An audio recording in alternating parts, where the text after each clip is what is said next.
All right.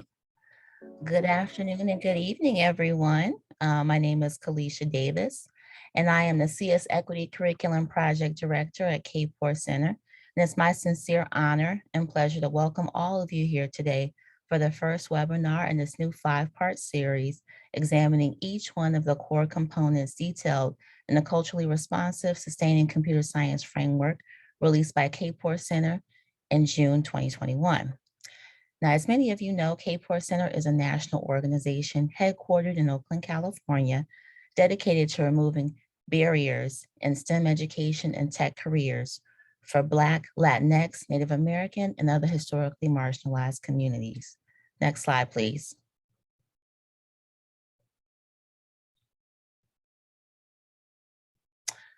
Part of what we've established as an organizational practice at Cape Coral is the acknowledgement of Indigenous communities that have held relationship with the land that our organization occupies for generations, and the historical and ongoing legacy in this country of colonialism. We hope to engage our colleagues, partners, and communities in discussions, events, and activities to elevate liberatory practices for communities that have been historically marginalized and continue to be marginalized throughout the United States. Next slide, please.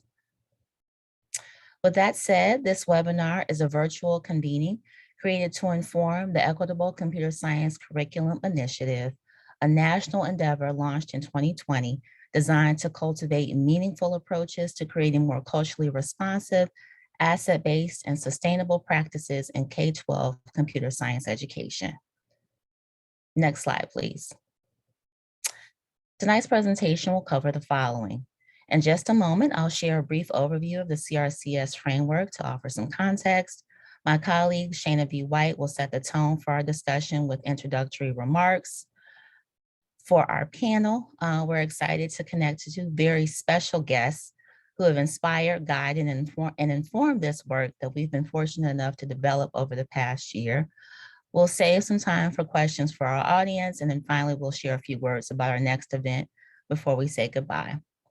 While you're listening, if you have any questions for us over the course of this presentation, please feel free to drop them into the Q&A box and we'll be sure to address as many as we can. Next slide, please. Now, earlier this summer, we released the first iteration of the comprehensive framework that offers insights to the field while underlining the critical need for culturally responsive and sustaining practices within the K-12 computer science classroom. This work lends to an intentional and persistent investment in Black, Latinx, Native American, and other historically marginalized students and communities. This resource is research-driven, and it was developed and reviewed by a national collective of well-informed, respected, and recognized leaders in the fields of K-12 computer science education, racial equity, social justice, community building, technology, and a variety of other relevant disciplines. Next slide, please. The CRCS framework offers two key elements: a shared definition of culturally responsive computer science pedagogy, and an articulated set of core components for implementing culturally sustaining computer science pedagogy in school communities. Next slide, please. This slide articulates our shared definition that aims to move beyond simply providing access to computer science courses to ensuring that every student has the opportunity to be inspired and thoughtfully engaged in ways to speak to their interests, identities, and cultures, and validate their place in the computer science classroom, but really the entire computing world. Next slide, please. This slide illustrates our 6 core components. We hope that each of these will serve as a resource to educators and help directly inform their instructional practices, curriculum development, and approaches for implementing equitable opportunities for K-12 computer science education. Next slide, please. The first core component is what we're here today to unpack, which involves acknowledging the role of racism and white supremacy, its manifestation in computer science education, and enacting anti-racist practices that intentionally decenter whiteness in computer science courses and classrooms. Next slide, please. So how do you even begin to unpack all of that? Let's go a bit deeper with my colleague, Shana B. White, Senior Associate for Computer Science Equity and Justice Initiatives at the K4 Center. Shana? Good afternoon, everybody. Glad you're able to make this event. I just have a few framing remarks about the impact of racism and white supremacy and what that has had not only on K-12 CS education, but education in general and society as a whole. And we wanted to use this framework to address these issues. We know that there's significant structural racial disparities in educational opportunity and outcome, ranging from broadband access to technology, school funding, special education school discipline, access to STEM, AP, and CS courses, teacher quality and preparation, and educational attainment. And in CS education, these disparities also exist, but are also profound in who actually has access to CS courses, who is encouraged to enroll in CS courses, who is considered smart, tech savvy, or able to succeed in CS, and then how the content is taught in ways to engage, uplift, and broadly engage, encourage students from all various backgrounds.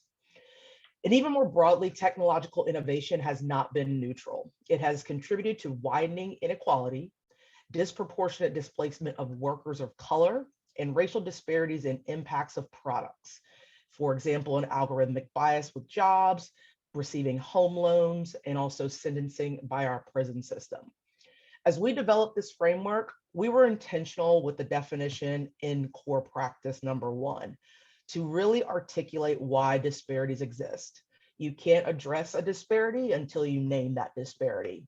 How pedagogy and instructional practices, as well as curricular approaches, can be a part of the solution to ensure that all students have the opportunity to be inspired and engaged in computer science education that is not only inclusive, but is actively anti-racist.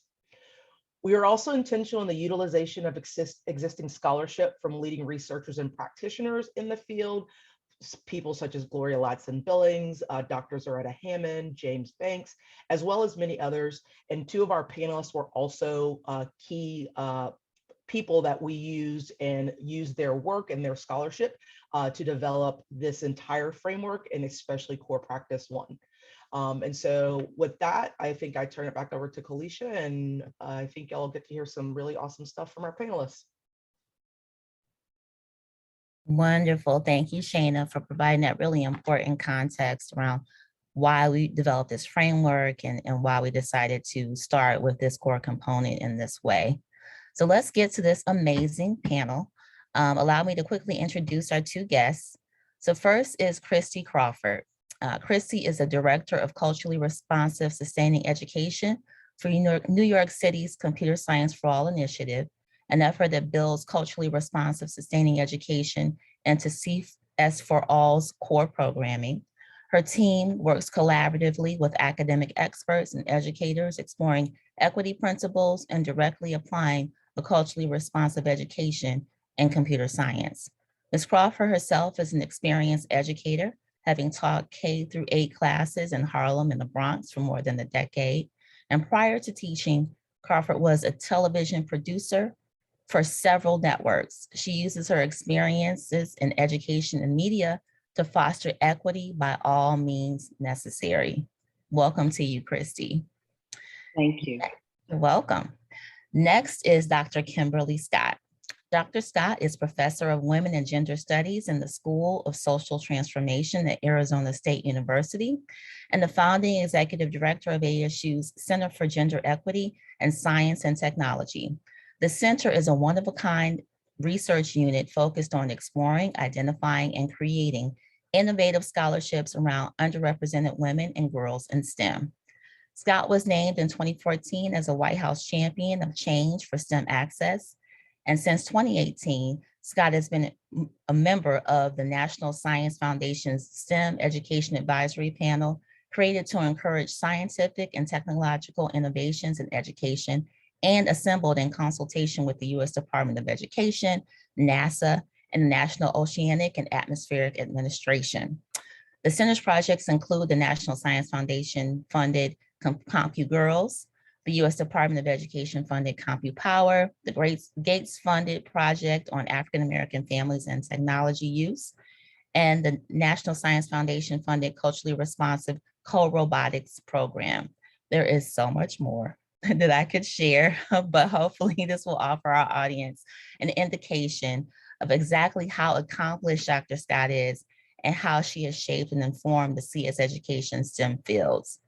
One last thing to mention is that she has a book. She is the author of a soon-to-be released book titled CompuGirls: How Girls of Color Find and Define Themselves in the Digital Age, which is available through University of Illinois Press or wherever books are sold. And I'll just drop the link in here for you all. Welcome to you, Dr. Scott. Thank you so much. You're welcome. So clearly, these are two of the pioneering scholars in culturally responsive computing, and we are honored to have both of them here to discuss the first core component of this framework. Okay, so we have a lot of questions. Let's get started. First, we want to begin to unpack the idea of racism in computer science and enacting anti-racist practices. Can you each briefly talk about the ways in which racism shows up in computer science education? Christy, do you want to go first? Or do you want me to go?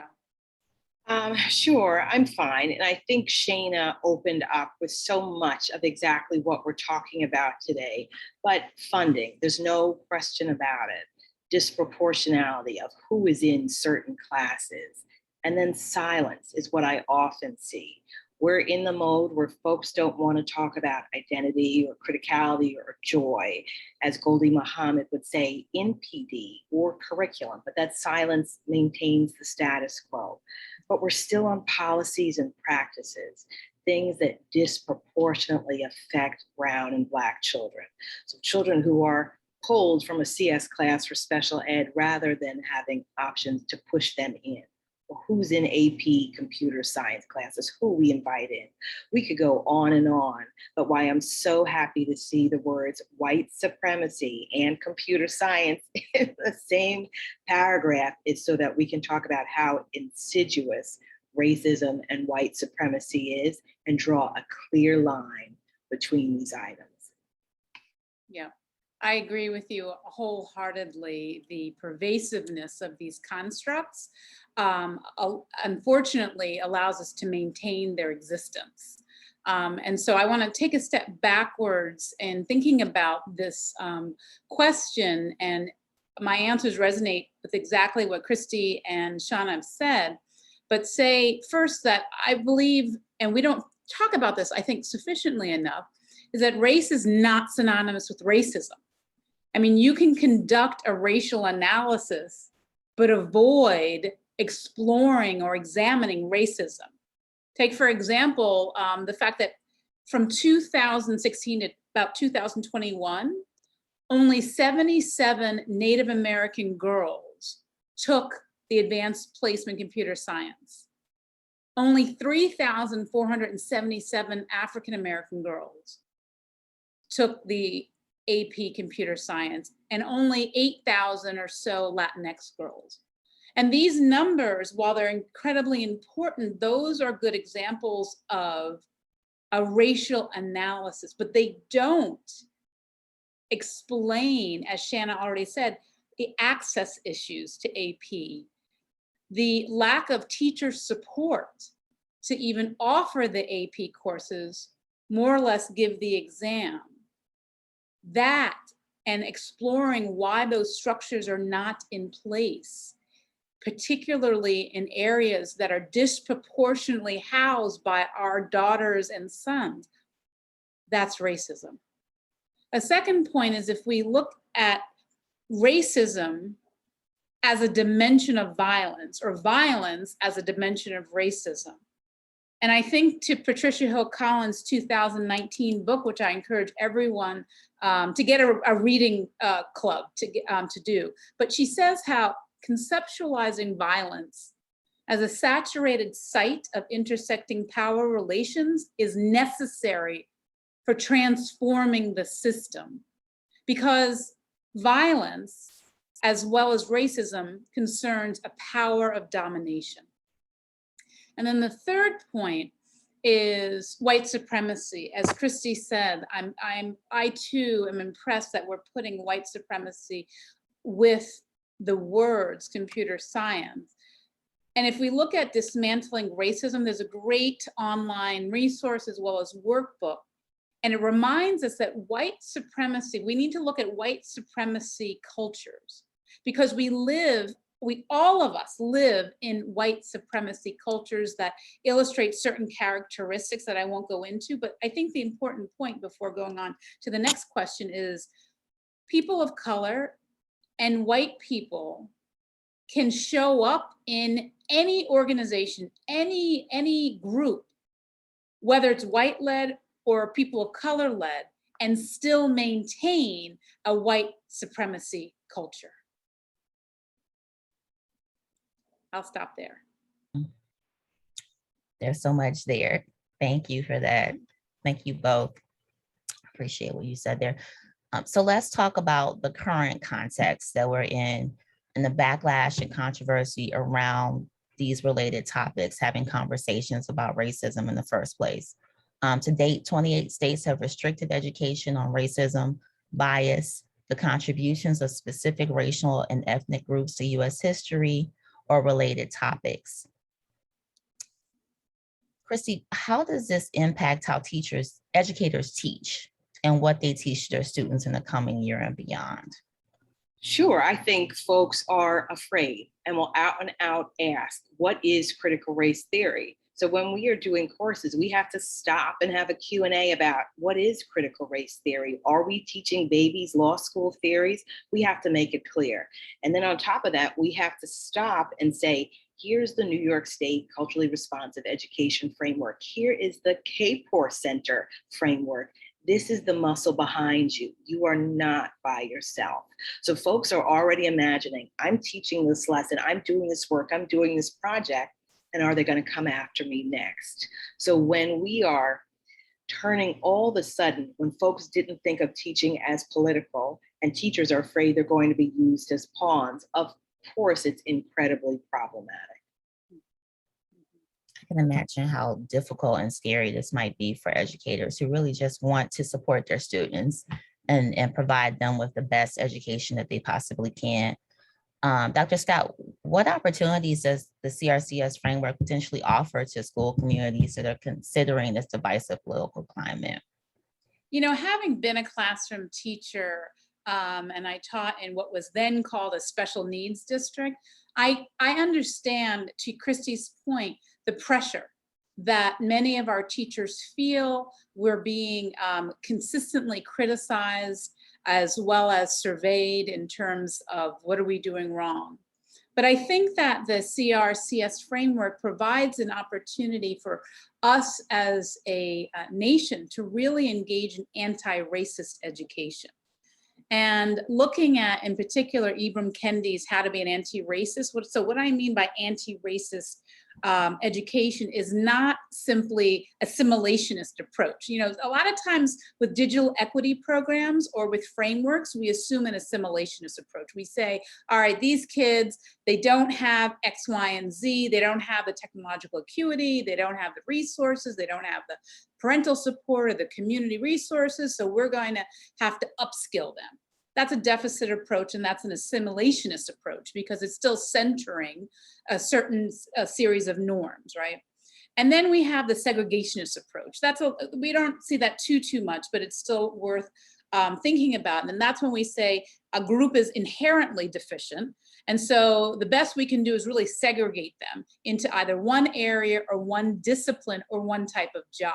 Right? And so that's where we see, again, if we're thinking about computer science, we see a preponderance of certain groups going into low-level computer science jobs with very little opportunity to gain access to managerial or leadership jobs. But the anti-racist computer science policies and education have the potential of recognizing that groups are equal, meaning they're inherently equal, irrespective of race, ethnicity, sexual orientation, that we all have assets on which to build, and that it's not a question of upskilling, but focusing on policies that reduce racial inequity. And I would add to that, not only racial inequity, gender inequity, and all the other sociocultural features that make us who we are. Mhm.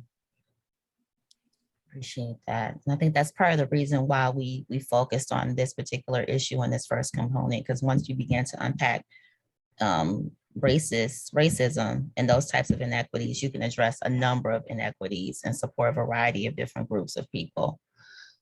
Christy, what are the significant challenges that educators should be prepared to address this fall, and how can they begin to address them? There's a couple, and one is shared language. That shared definition is that it's a first piece of that core component, because what we're finding, what we just spent an enormous time doing with our brand new cohort, is explaining what multiculturalism is, what social justice education is, what decolonization, white supremacy.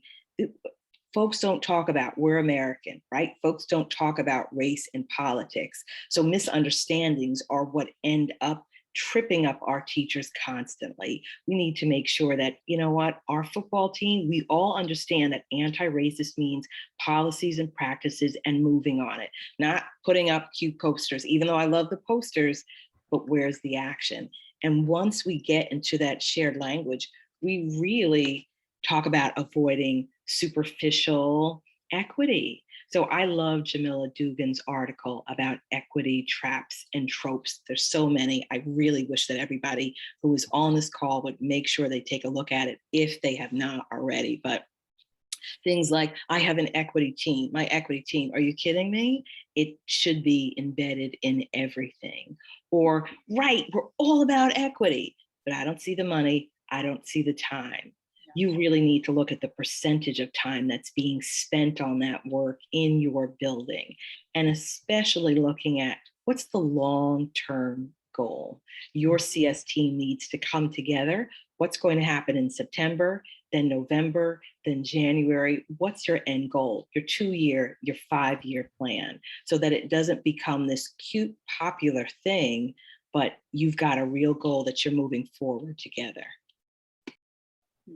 I love that. So a shared language, investment in the work, real investment, and really focusing on sustainable efforts that will last for the next few years and beyond. Right. Dr. I'm so sorry, but if I could even add, I think what some of our teachers are doing also is really taking a good look at their audience. It took us a while to figure out the racial literacy of different teachers, of our own staff, what was going on with each of us. So if we said somebody who is at a level 4 in their racial literacy, oh, they're moving, they're intersectional, they're ready to bring in others. A level 3, we got this. But a level 2, I'm approaching. I'm almost there. Maybe I'm hungry for knowledge. And a level 1, forget about it. I might not even be able to say what race I am or consider myself white or anything outside of other. But we're finding teachers are realizing, level 1, I might not be able to move them. I'm going to find my level 2, my level 3, grab my co-conspirator and move forward. Completely appreciate that. Knowing your audience, knowing who you're serving. Dr. Scott, what are the most critical concerns moving forward with this work in computing? I love what Chrissy just said in terms of time. And I want to reinforce that, because I really do believe that time needs to be spent co-constructing different policies and structures. And in order to have that time, to Christy's point, we need different language. It seems like a lot of efforts and well-meaning individuals who are committed to transforming the system, and that's what's really what is needed. They're not spending the time in terms of coming up with a different language. I mean, Audre Lorde said it, are the master's tools going to dismantle the master's house? Well, no. So we have to come up with different ways to think about the seismic shifts that we're needing to happen if we want to see more equitable outcomes. I would also add to that diversity is simply the first step. I'm not saying that diversity is the only step. So, I mean, we've seen enough examples where organizations will say, okay, we have a more diverse workforce, but we don't see anything changing. right? We don't see that white supremacist culture taking on different hues. And so I think one of the concerns is that we parse out what we mean by diversity. We distinguish it from equity and inclusion and equality. And it's contextual, whatever those definitions are, but we need to make sure that we have a common language using definitions that we can agree upon. And then lastly, I would say that one of my concerns is thinking about the recognition of intra-group differences. It's not enough to simply say, okay, we've addressed race issue in computer science. What about race and gender? What about immigration status and sexual orientation? I mean, we've seen pretty clearly, Joan C. Williams does some fantastic research, not in the K-12 space, but workforce, where she says, you know, there's this idea of the Asian American female myth doing really well in tech companies. But if you disaggregate that according to the ethnic background, so she found that Southeast Asian women, Hmong and Laotian, have a more challenging time, even when they have their STEM degrees and even when they have computer science degrees, than women who are of Chinese or Japanese descent. And so thinking about intra-group difference along different lines and axes is a concern that I think needs to influence not only our program development, but also how we are assessing success. I have so much appreciation for what you said, because we're so diverse within our own groups, and that needs to be acknowledged, especially when you're trying to reach and support young people, you know, because we're so diverse. Okay, so let's talk a little bit about how this relates to the work that you both are pioneering in the field. So Christy, you lead culturally responsive sustaining education initiatives in New York and the Department of Education, where you've been responsible for building coalitions and developing key frameworks and engaging with New York educators. And, you know, we've consulted with your work as we develop this particular framework. How are you supporting educators to address racism in computer science classrooms, and what strategies have been most effective in your efforts? I think it's all about giving folks a roadmap. Teachers are really busy, and you know, really busy means really stressed, which also means, you know what, we need a little help. Can we get a guide? And I think it's so important to take it back to Black scholarship. We've had this same problem in computer science for a while, but there's plenty of Black scholars in education who we've ignored. So what happens is we take the time to go back, right? Thinking about these education approaches, multiculturalism, anti-racist education, but thinking them of as strategies to get out of mess. We're using the work of Goldie Muhammad, of Zaretta Hammond, of Chris Emdin, of Django Paris, of Tanya Maloney and Bree Pickhour. I can go on and on, but these are folks who were relatively ignored, except for in the past year when it was popular and cute to do this. We're saying, come back, look at their work. Do you remember them? Do you remember the OG Gloria Ladson-Billings from education courses? It's now time to embed that into computer science. Those same folks have come, they talk to our teachers about exactly what that looks like in your classroom, what that means for intensive work. So it's great for us to start with shared language, but then we ask teachers, now that we're on the same playing field, can you come back and take an intensive course? Let's just talk about you. Because how many times do we get to talk to a cognitive behavioral therapist? I'm quite serious when I say, yeah, we bring in a therapist to have some one-on-one time with teachers, or just talk about what racial literacy has to do with computer science. So Howard Stevenson has worked with universities like Stanford to talk about racial literacy, but where a little surprised that it's such a fight to talk about such an important thing in computer science. And we're so grateful that we've gotten the time and money to allow people to do so. But what we found is when we don't take time to talk about racial literacy or critical love or critical humility, as Dr. Yolanda Celia Ruiz would say, it backfires. You're constantly looking at what's going on with teachers through this work. What's the response? Is there a longevity pattern? Are you just shaking your head and saying yes? Or is the work enacted in a classroom? So it's really helpful for us to stick with experts who will just flesh out what's going on with teachers here, and is there sticking power in this theory and in this work. That's absolutely fantastic. Focusing on the deeper issues related to this, racial literacy, critical love, and really paying homage to the people, the women who are doing fantastic work in this area.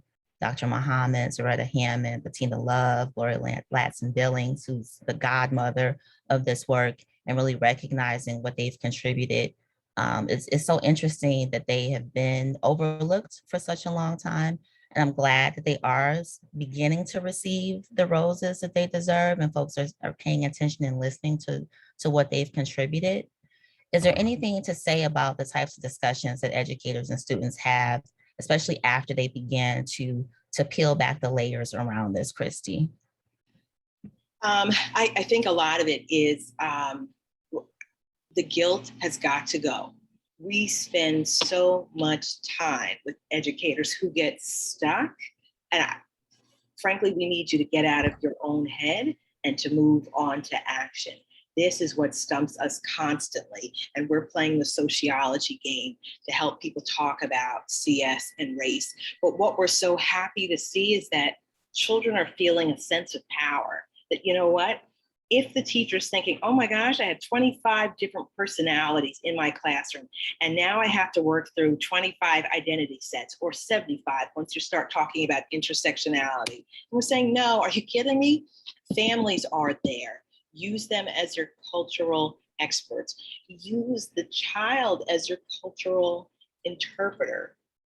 We see that educators are stopping, pulling back a little bit, and realizing they have experts there that can help them. And they do this as a partnership, not from the top down. Mm-hmm. This definitely takes the whole community. And I think that's a big part of the framework that we'll get into later on, focusing on families and communities, collaborations and partnerships, centering the work on students who have so much wisdom to share. They really can be co-collaborators in this learning experience. So Dr. Scott, your foundational scholarship on culturally responsive computer science centers the experiences of Black, Latinx, and Native American girls, which we know are historically marginalized and underrepresented in computer science. How have you seen scholarship advance in this area? It's a good question. And I am incredibly grateful and enthused to see a greater attention paid to intersectionality, and not just intersectionality as a way to disaggregate the data, not intersectionality being more reflective of multiple identity scholarship. So let me be clear, when I talk about intersectionality, I'm seeing that people are beginning to understand its nuances, and as a framework, or as Kimberly Crenshaw said, a prism. So a way to look at the power dynamics, the domination, the oppression, the policies, the domains of disciplinary pursuits, and all of the complexities, and apply it to empirical data to understand computer science as a social system that it requires an intersectional framework. So I am enthused that we're seeing more and more publications and more discussion that is thinking carefully and strategically about intersectionality as that prism that can unpack and dismantle the matrix of domination, again, using Patricia Hill Collins. Fantastic. How have you seen educators engage in the implementation of culturally responsive computing practices?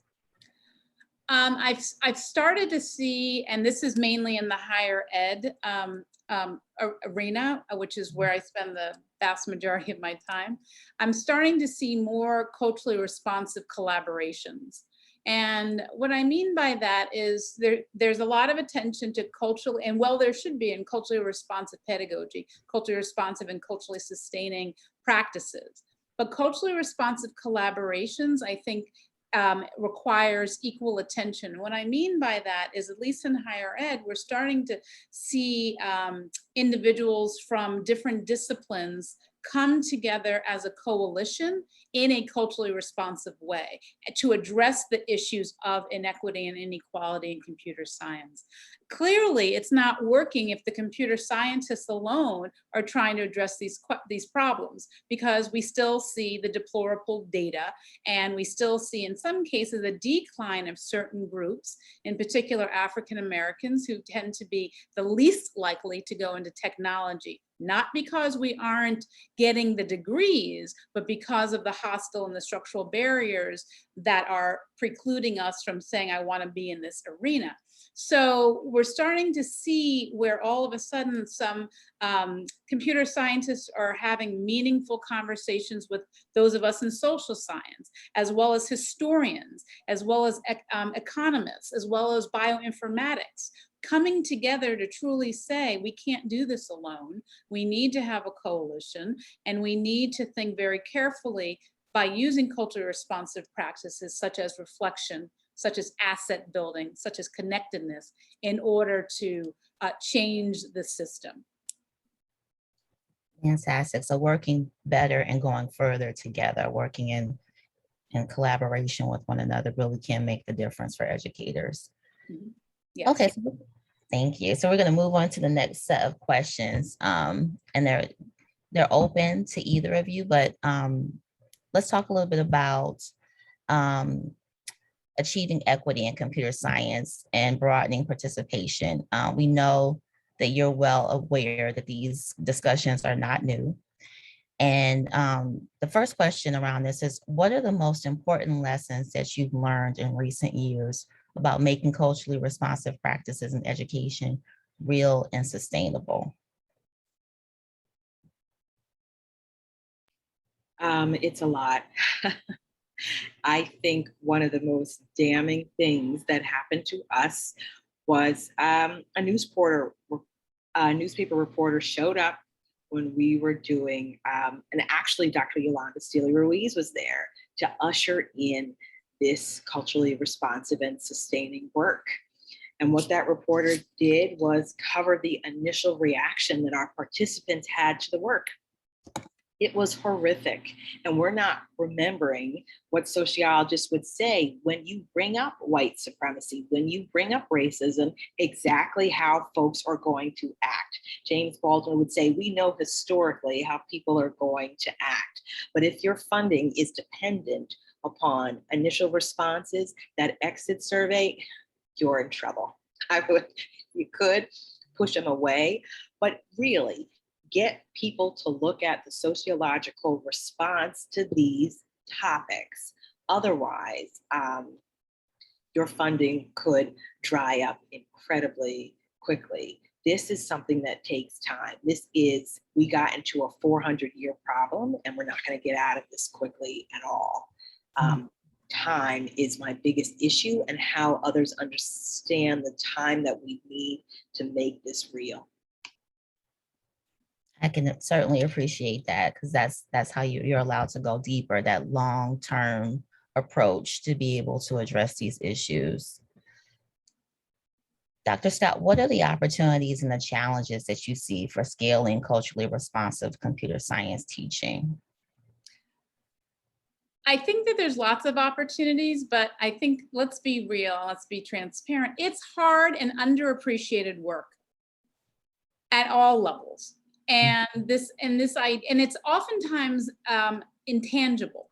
And we live in a neoliberal environment where work is oftentimes, it's usually based on show me. And when you're doing this type of self-reflective, hard work, save for tears it's very challenging to show it as it's happening. So I wanted to go back to the question about, you know, it being really, really hard and underappreciated, but that doesn't mean it shouldn't be done. And I also think that we need different barometers of success. I think that if we as a nation can think differently about saying, well, what does success in computer science really look like? Or what should it look like? Particularly for all of our communities, but our communities that socio-historically have been disenfranchised and continue to be disenfranchised, particularly now given COVID. What does success, it's not just simply framed in now not leaving every child behind, but what about framing our success in every child becoming a technosocial change agent? Meaning every child being able to bridge both the technology and those social cultural aspects and do something to further their communities in ways that we can't even imagine. Why don't we have tests and policies that hold all of us accountable so that we can ensure our next generation is engaging in those technosocial activities? So I think that there's lots of potential, but I would argue that with potential, we need to think about the responsibility to, again, changing those racist policies and extra legal sanctions that, again, ultimately maintain the white supremacist racist system that we're all committed to dismantling. It's not about, and I said this before, and I'm sure people have heard this, is it's not about simply getting more Black and brown bodies into a flawed system. In any other realm, that would be considered child abuse. We know it's hostile. We know it's flawed. We know it's rife with, and I don't like saying microaggressions, but abuses. It should be about providing sustained opportunities and resources to our children to create a more equitable system. So leveraging technology in new and creative ways, allowing young people to be able to do that, to be able to cultivate real and meaningful change. Totally hear that. So are there resources that either of you would recommend to schools, communities, and educators to begin this work? Where do they start? I go back right to the OGs, back to those Black scholars. Of course, it's Dr. Yolanda Sealy Ruiz. Of course, it's Dr. Goldie Muhammad. Thinking about, Goldie has a template, right? Identity, criticality, and joy. How can you add that template into a CS lesson? We so often see people go gung-ho, they're ready. Okay, I'm going to do this action. But then sometimes, you know what? I'm 12 and I don't want to talk about sexual abuse and how I can build an app in computer science. I'm 12. I want to talk about my sneakers. So really thinking about how communities balance trauma with persistence and overcoming things. Dr. Goldie Muhammad, certainly Chris Emdin, right? Looking at what we're all doing. I could go on, but Zaretta Hammond, I think part of this CRSC component and part of the culturally responsive framework in New York is we're not just talking about culture and power, but setting up systems of independence and using cognitive tools. That's where the work of Zaretta Hammond comes in. So thinking about, are you doing something in the classroom so that a child has a dopamine hit and they're ready to go? Or are your macro aggressions causing me to like, whoa, my prefrontal cortex is on fire and I can't even remember how to download something. But I would go back to anyone, frankly, looking at the core components that are in this framework from the K4 Center and then going into the resource list. That's the place to go, taking a look at it, exactly what's there. Appreciate that. Thank you so much. And respect to Yolanda Sealy Ruiz, who is one of our national advisors. We absolutely love and adore her. Dr. Scott, I didn't mean to interrupt you. No, I agree with, as always, everything that Christy said. I would just add to that a plug for institutions of higher education. I think that there are some wonderful examples and resources, particularly of HBCUs, tribal colleges, Hispanic serving institutions that are effectively not only graduating high numbers of students of color from computer science, but providing them support to enter and remain in those fields.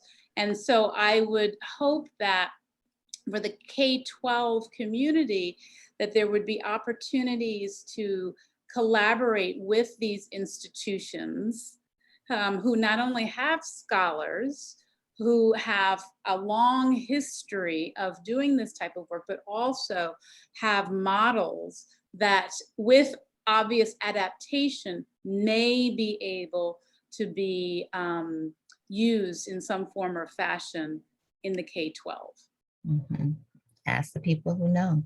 So appreciate that. So for someone that is relatively new to this work or concerned about potential pushback in their respective schools, what advice do you have for how they might begin to implement this core component? I think it still goes back to shared language, understanding what we are all talking about. I think we're still stuck in this. Racism is interpersonal, it's not institutional. And you must be a bad guy if you are racist. And the word white supremacy makes people's hair, some people, makes the hair stand up on their arms. Figuring out who you can use what language with, or again, that business about knowing your audience and then being strategic. I think I heard Dr. Scott say that today, being incredibly strategic about who are your co-conspirators and who's just an ally, right? As Bettina Love would say. Great, it sounds good to you, but who's really going to move in front of a truck for me? That's what I want. And I want a team of those co-conspirators and working together to see what each person can offer. Because, you know, sometimes without doing that, it's almost suicide. Absolutely. Mm-hmm. Mm-hmm. Thank you. And so this is the last question. I mean, you dove into this, but I'll just ask it for the good of the order. What are you seeing in the field that speaks to a pathway where racism and white supremacy and computer science education can be addressed more meaningfully? I can take that one, or start at least, is I am seeing funding agencies, some, particularly foundations and to some extent, some of the federal offices, starting to develop and implement new accountability systems for these pursuits. And what I mean by these pursuits are funding and supporting K-12, starting to work with other organizations on computer science, education, and racism. So that's encouraging, yay. And I just hope that these funding agencies are going to start to ensure that there's continued support, not just money, but continued support, and getting industries also involved, because it's one thing to do a lot of work in K-12, another thing to do a lot of work in higher ed, but then we have the workforce, which I know is going to be a session that comes up later. Sure will. Any last words, Christy, before we move into our Q&A? I think just, of course, like all of a sudden, woohoo, there's, I mean, this is something that we were talking about before. All of a sudden, there's lots of NSF grants for Black-led work. And that's what we are just in love with. And all of a sudden, when folks are talking about the whole child, like we happen to be working with a team who's talking about translanguaging and UDL and racial literacy. When you see that there's an opportunity to work with others, like we call our group the Justice League, jump on it. But that pathway for us, sometimes it's not money, it's about how we are using this subject to navigate the road. And sometimes it's storytelling. We were just so in love in a conversation that we had with Shalini Kantaya about coded bias. We've been talking about these things for a really long time, right? But Shalini did a better job than 60 Minutes did talking about Black women and the work that women are doing in AI. And we realize storytelling is often the tool that we get people to actually see what are the effects of white supremacy, what are the effects of racism. Without it, it's just a term that's very scary. But you know what? If we have an opportunity to get folks talented enough to bring stories that make others, ooh, eyes open up, it's worth it, and something to be used all the time. Love that. Yeah, coded bias was fantastic. And we need to tell more of those stories so people can build their awareness, understanding, and interest. So thank you so much. This has been a fantastic conversation. I want to give at least a few minutes to Q&A. I knew we were going to run short on time, but we already have 5 questions that are in the queue. So let's jump in. The first is from Valerie. She says, I work at an all-girls school, which is computer science curriculum, K-12, for K-12, yet we have a hard time recruiting girls of color into our 9th to 12th grade computer science classes. Can you give me some suggestions? I hate to say it, but I'm wondering who the teacher is. You know, your teacher is your biggest influencer. When I left my building, of course, the number of girls, Black girls who were taking computer science went down. If there's a computer science course, especially a brand new one, I want that teacher influencer, and I want somebody that those girls want to be in the classroom with. What other kids are in that classroom? Did those kids get a personal invitation? And did you just ask them? Because if we were a marketing company, we wouldn't just guess, we would survey ad nauseum to find out what they want, what they like, what they hate, and how we're going to make it work. And it's, you know, it's helpful when you think of yourself as a marketer, because, you know, you're not going to exercise. I won't, unless it's Zumba, unless it's something I already like, but helpful just to go to kids and find out what they want. Yeah. Totally Yeah. accept that. I want to build on what Christy said. 2 suggestions, and I'm a huge proponent of all girls. So that's a whole nother discussion, being a product of an all women's college. But naming, you know, I'd be interested to know what's the name of the course, because we've seen some really good evidence that if you name an introduction to computer science, that's probably a turnoff.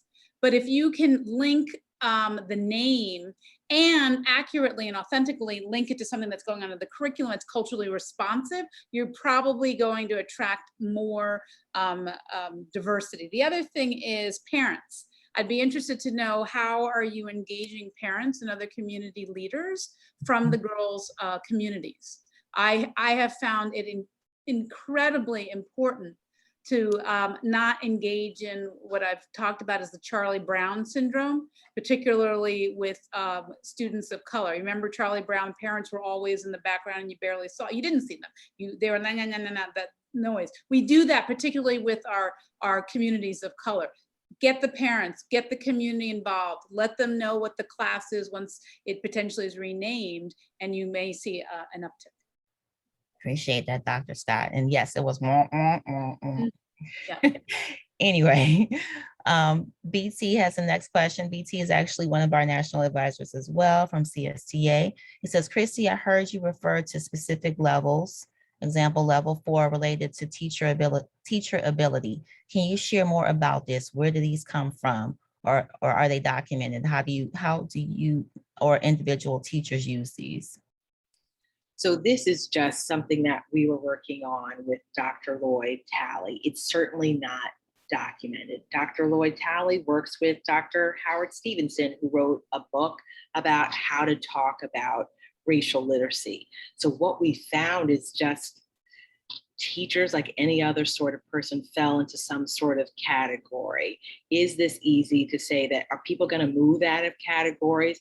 But it's the way that it helped us easily think about who we can move, who we know like, hey, that's a whole lot of work. It may take another 400 years.